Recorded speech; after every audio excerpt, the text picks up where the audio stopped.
Welcome to another episode of Dave Doc DIY, and this week we're going to be building a workbench in my garage. This is something I'm really excited about. Please remember, like and subscribe. If you ever need any plumbing or DIY tips, feel free to leave them in the comments or email me at davedocdiy@gmail.com. Now, for our workbench, let's talk about what we're going to do here. The plans I have for this workbench, it's not like I'm going off of plans I found online. I'm going to be drawing something up. I know exactly what I want. I can visualize it. I want to have a storage shelf right below and then just a nice high workbench right here. So I have some leftover faux brick that I'm going to be throwing on this wall here because I think it'll give it a nice touch to the wall. Here's what the brick looks like. This is a cutoff that I was using for spray painting, but it's going to be going on here. This is just a low voltage wire for security. I'm covering it up. I'm really not worried about it. But that's what our brick is going to look like. It's going to fill this whole section here. I'll be putting some shelves to store my tools up on here. So let's get started.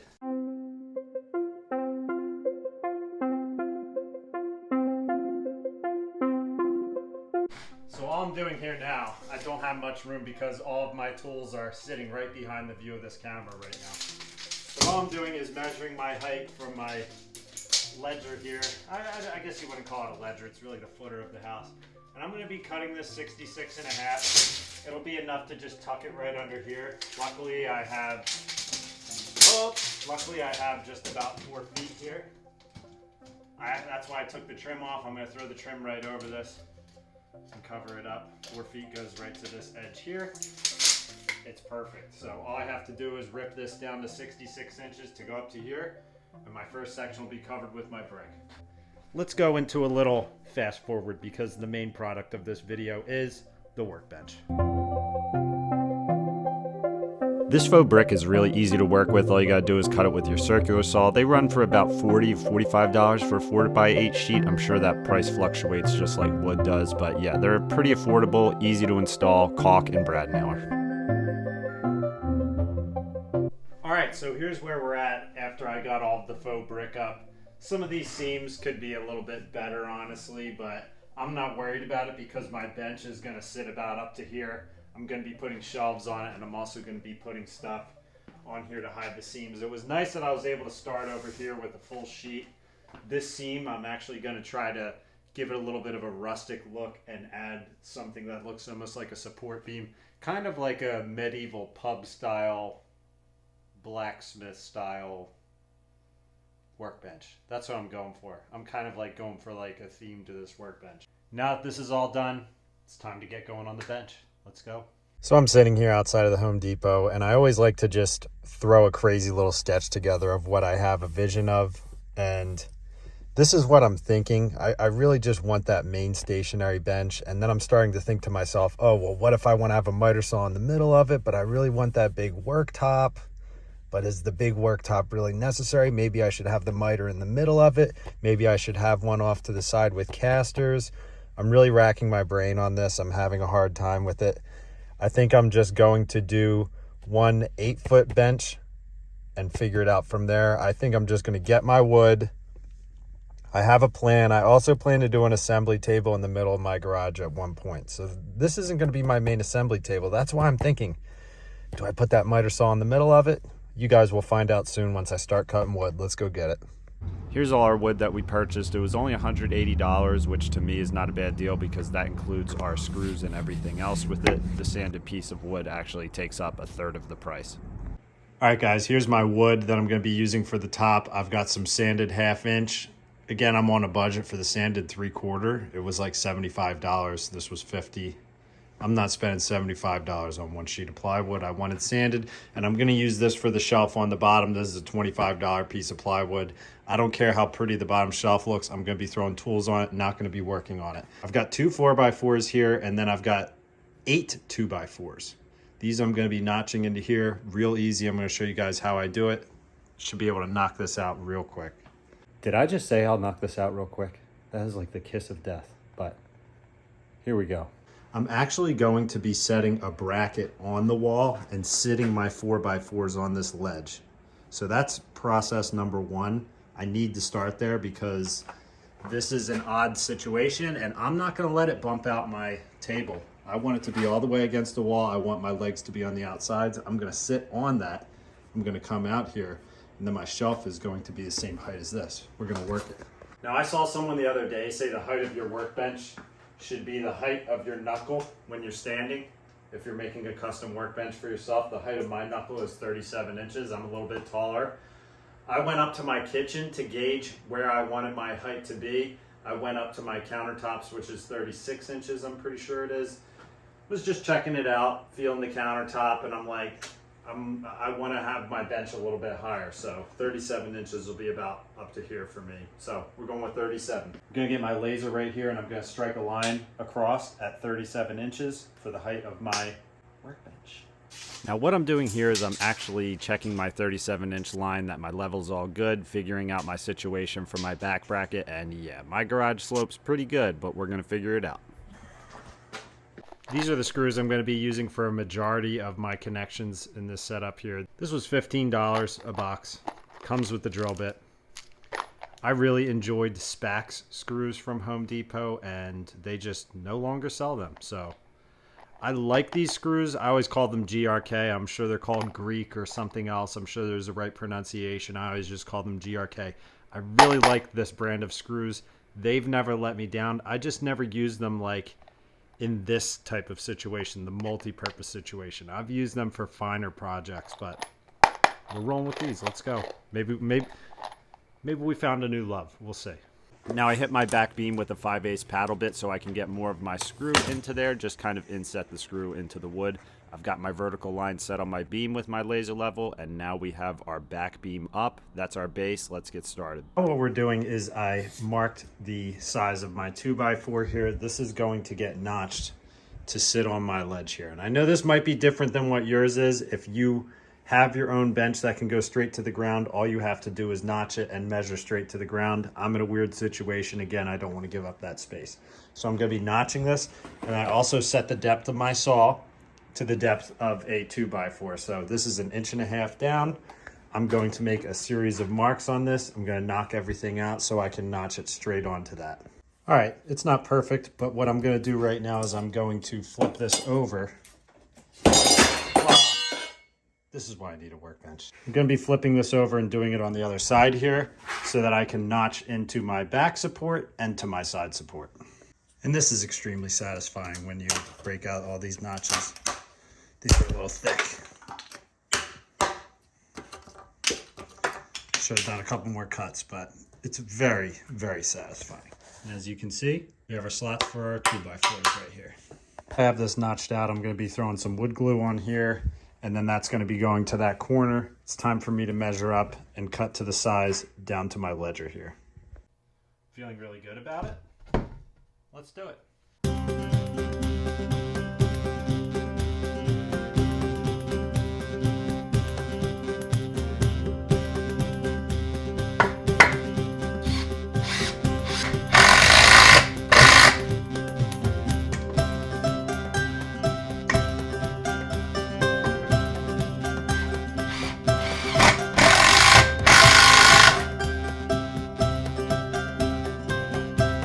All right, guys, here's where we're at. I have my brackets up on the back side. Now I'm measuring for my legs down here. Both of these are up. We're looking good. They're glued up. I'm happy. I had to add some shims because this concrete is not fully level here, which I'm not worried about because these are very, very solid. I'm not worried about it. I glued them up and everything. We're gonna be fine, but I just added those just to be safe. Time to notch out our front brackets. We're looking good. And once again, I will say, this is what I'm working with. This is why I'm building a bench. It probably should be a miter saw box. We might change it at one point. We'll see.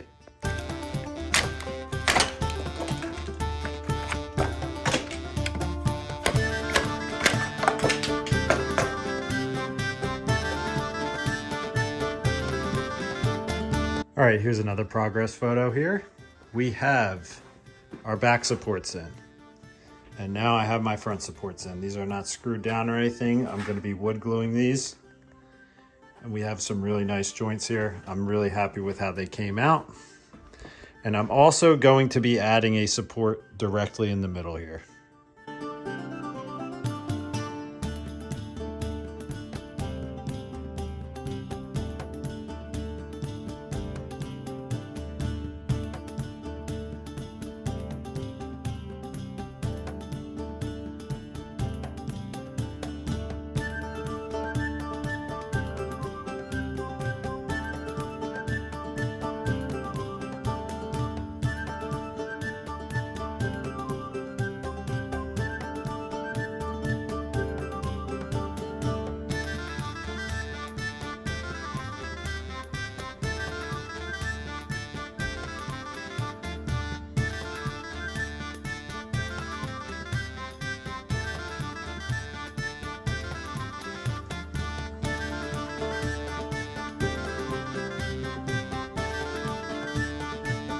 Now, one thing I'll also say is this is not a pretty piece of plywood.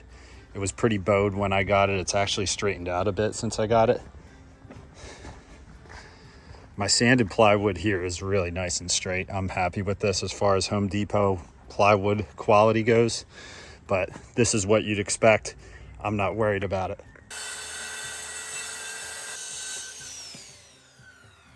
One thing I didn't mention is that I actually settled on a 24-inch depth to my bench by 8 feet. That way I can actually just cut my plywood straight in half, and I'm actually going to have more plywood left over for me to set up my table saw setup and my miter saw setup. So I'm actually being economical as possible here so I can get the most out of this situation. Now I'm doing here is using my countersink bit because I'm just going to be using regular 1 1/4" drywall screws on this, and I don't want to crack my plywood, so we're just hitting it with the countersink. Then we're going to go around, throw our screws in there.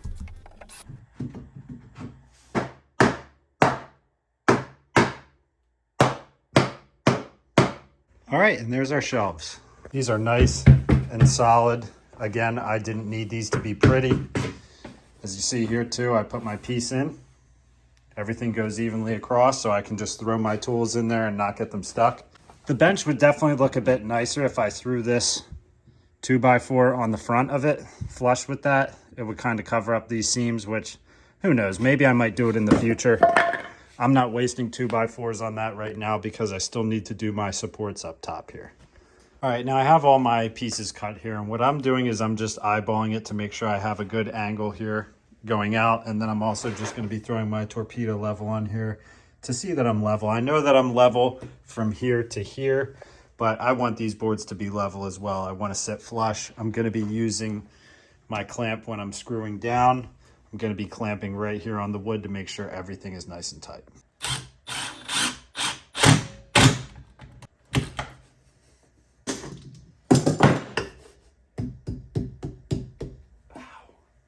Now I've made my marks for where my other studs are going to be going on. Here you can see I have both of these on. Then I'm going to have 2 on each side. I don't want to go overkill with this because I can easily throw more support in if I need to after I'm done. I could just go right under here and throw it in. I don't want to overkill the supports. We're going to have 1, 2, 3, 4, 5, 6 supports. 7, 8 if you count the outside. So to me, that's enough.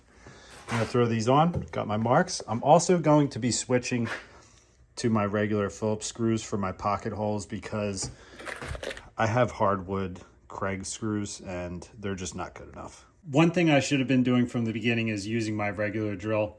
When it comes to pocket screws, you should always use a regular drill instead of an impact because you might drive the screw straight through your pocket hole. You don't want to do that. You want to have a feel for it.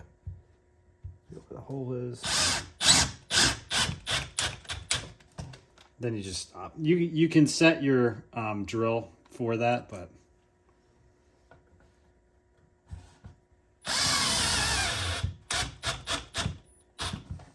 these are coming out really solid.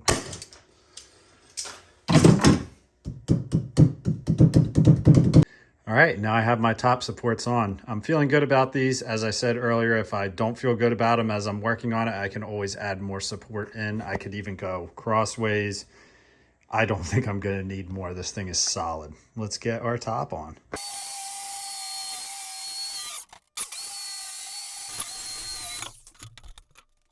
All right, guys, keeping it 100 here. That cut did not go well. I can't find my supports. I needed extra support on the outsides. Don't know where it is. The thing that's nice, though, is that I can hide this, so I'm going to flip this up.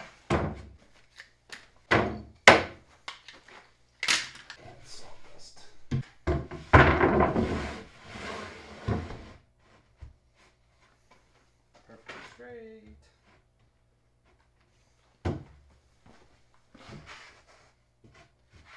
Because I'm going to be putting a ledger on the back side anyway. So, damn, there it is.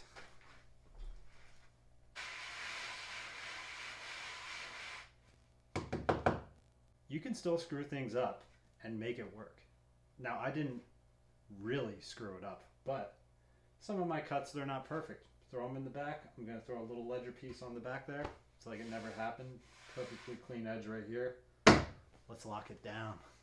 So what I have here are these Spax decking screws that I had left over from a deck job that I did a long time ago. And I'm going to be using these to lock it down. What I'm going to try to do is actually, I'm going to do a little test in the corner here because these are the no pre-drill screws. They're really rigid on the front ends of them. I love Spax screws and Home Depot no longer sells them.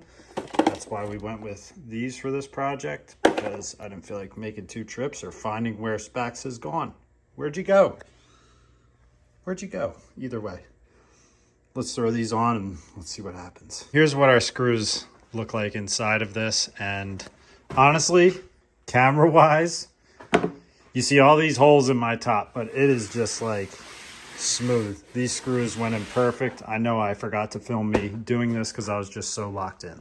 But I'm just gonna go around and just give it like a little light sanding on the spots where my screws are. Is screwing from the top down ideal? No, it's not actually. Should I have probably done the pocket screws? Probably. I'm really happy with it either way because this thing is solid. It is solid. Well, guys, that's a wrap on the Workbench Mark 1. We're going Tony Stark style, Iron Man. This is going to be Mark 1. I'm going to be adding so many accessories to this. I've seen a lot of videos of guys on here that have done a lot of different things that I'm going to pull from. And that's essentially what I did with this workbench. I pulled from a lot of different ideas with guys. I knew what I had to work with and I made it work. So I'm going to be adding my storage in here. I'm going to save those for other videos. This is kind of the beginning of my garage workshop. We're going to make it a playlist garage workshop because I have a lot of things going on as far as my table saw, my miter saw. I'm going to be making my little workshop in here / live stream center. So shelves will be up next. I'm also going to be making some changes to this as far as like the style goes to it because I'm kind of into like medieval style Lord of the Rings type stuff. So who knows, might throw some stain on this at one point. I want to make it look as cool as possible because I'm going to be spending a lot of time in here. I'm going to be working in here. And I want to feel comfortable. I want to enjoy my workspace. I already love this thing. So I'm happy with it as it is.